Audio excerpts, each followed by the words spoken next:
Na mimi naungana na wote wanaosema pole. Mimi naitwa Sabaya. Ninaungwa na Sasisha Mafue mwaka 2020 bunge. Na kwa kusema ukweli, mimi nikiandika historia yangu, historia ya Hai Sambasha, huwezi kuacha kuandika historia ya Hai Sambasha na gerezani. Na Sambasha kwa sababu huko ndo nilipozaliwa na wazazi wangu na nikawa diwani, baadaye nikaja Hai. Kwa kuja Hai nikakutanishwa na Sasisha Mafue. Na leo nashukuru sana Mheshimiwa Doto, mimi sijawahi kumwambia Sasisha. Mimi Mheshimiwa Sasisha aliyenitambulisha kwako ni Doto, Mheshimiwa Naibu Waziri Mkuu na Msukuma. Na toka wakati huo tumekuwa marafiki. Mheshimiwa Naibu Waziri Mkuu, nilikuwa DC wa Hai kwa miaka kadhaa hapa, miaka 2 kasoro, kabla ya kufanya ukorofi kidogo, alafu Mungu akaenda kutafuta uso wangu gerezani. Natoka wakati huo, nyewe mnaona, toka nimetoka gerezani mtagundua tembea yangu imebadilika, ni ya kikuu. Mtagundua ongea yangu sasa ni ya heshima. Msisubiri basi. Mtaona kwamba Mungu ameenda kunibadilisha. Nimekuwa mtu bora, yani amekutana na mimi, amenifanya kuwa chuma chake. Sasa huku Hai ukinitaja mimi unamtaja Sasisha. Au wananchi kuna visha na hilo. Na ukimtaja Sasisha unanitaja na mimi. Ukitaja kwa mema ni wewe, ukitaja kwa mabaya ni wewe, lakini lazima unihusianishe na Sasisha. Kaka, kabla hatujaja kwenye hii sehemu ya mwisho ambapo watu wote wanafika wanatulia, nimekuja kwenye msiba wa mama na nimfahamu mama yangu.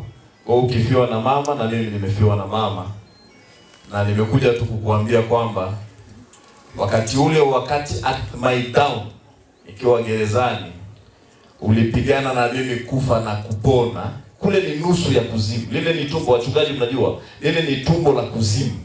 Ukipitishwa pale usibadilike, basi wewe ni wa kuondoka na kufa. Ndio maana mnaona hata sasa hivi mabadiliko yangu yamekuwa makubwa sana. Ninakupa pole kaka yangu, Mungu akubariki sana. Nakupa pole kwa niaba ya marafiki zangu niliokuja nao hapa. Tunatoa salamu za rambirambi kwa wananchi wa Hai, sehemu ya familia yangu. Katika kipindi hiki Mungu akufariji, akupe nguvu. Hili la kumpoteza mama nalo litapita, na daima utabaki kuwa kaka yangu na sehemu ya familia ya Mzee Sabaya, na kama mimi nilivyo sehemu ya familia ya Elikio. Wakati naingia mahali hapa nilipata bahati nikamkuta Sabaya nazungumza. Sasa Sabaya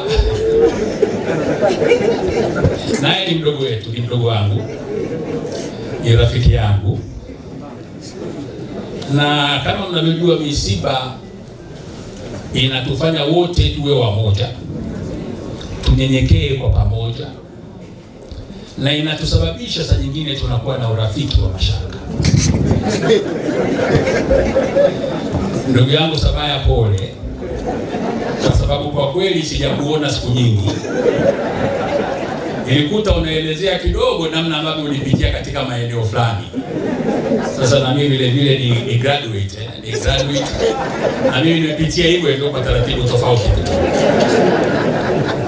Kwa hiyo ndugu zangu, mnaweza mkajiweka kwenye nafasi yangu, nimekaa katikati ya CCM yote. Wakati nakuja kutoa salamu namwambia Naibu Waziri Mkuu mstaafu, mheshimiwa, nikawatambike kidogo.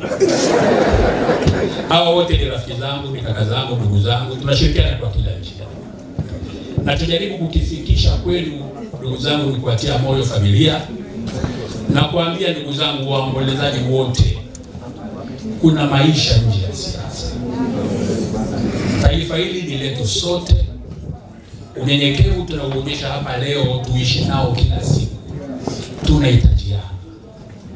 Wale walioko kwenye madaraka, wenye nafasi za maamuzi, wenye nafasi za uongozi, wasimame katika misingi ya kuhakikisha haki inatendeka katika taifa. ili kila mmoja katika taifa letu akawe na sura na tabasamu katika uso wake. Ndugu yangu Shashisha, ndugu zako wengine wote, poleni sana kwa Mama Nsali kutangulia. Tunamwombea Mungu ampe pumziko jema katika maisha yake huko, na tutamwona siku zijazo, Mungu napo atakapoamua na sisi wengine tukaungane naye. Na washukuru wale wote ambao wametukimbilia watu wa Hai. Wamekuja wengi kwa bunge, viongozi wa serikali, viongozi wa dini na watu wengine wa marika mbalimbali. Asanteni kwa kuja Hai. Shashisha ni wa kwangu na mimi ni wa kwake. Sasa nikisema mnafikiri nasema uongo mbovu, lakini Sabaya tumeshamsamehe kabisa watu wa Hai. Maisha lazima yaendelee, sio jamani? Kwa hiyo ndugu yangu Shashisha, ukiniona hata nyumbani njoo kahawa nitakupa. Sabaya sorry. Hata nimekuwa nakuja hapa kana